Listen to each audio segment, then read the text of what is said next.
year, Swedish Tesla workers have been on strike, demanding the basic right to collective bargaining.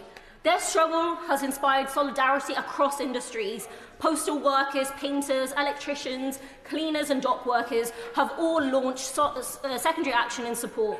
Denmark's largest trade union, 3F Transport, has also joined the fight, preventing Danish dock workers and drivers from handling Tesla shipments bound for Sweden.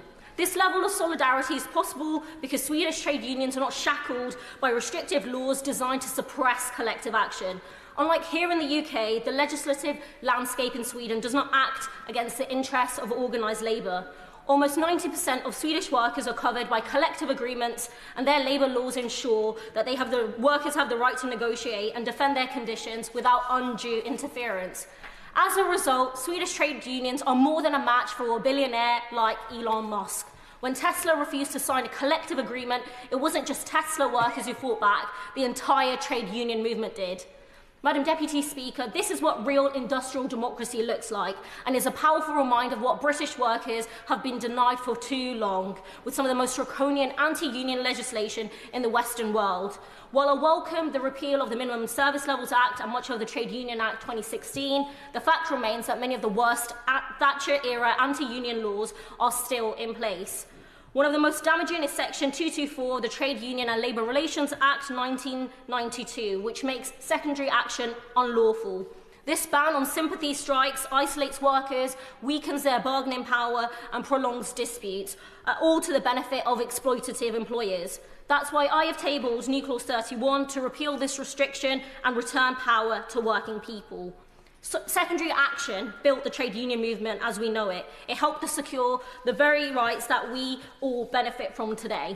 But in an era of outsourcing and subcontracting, the ban is even more harmful than it was 3 decades ago.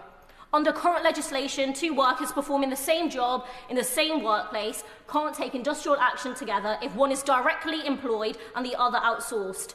Employers exploit this loophole to divide workers, shift responsibility through complex corporate structures like what we're seeing at Coventry University in my constituency, and undermine union action by transferring work or hiving off companies. Workers are even prevented from taking action against parent companies and suppliers during disputes.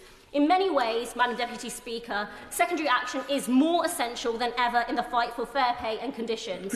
Most European nations, including Denmark, Norway, Sweden, Belgium and the Netherlands, allow secondary action in some form. Even those with restrictions like Germany, France and Spain stop short of imposing an outright ban.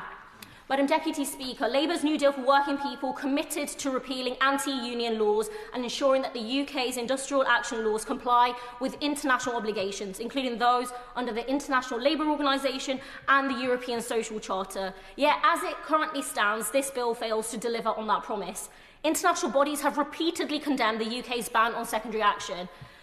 The European Committee on Social Rights and the ILO criticised the UK for this restriction, most recently in 2023 after the P&O ferry scandal, where 800 crew members were sacked via video call and replaced with agency workers.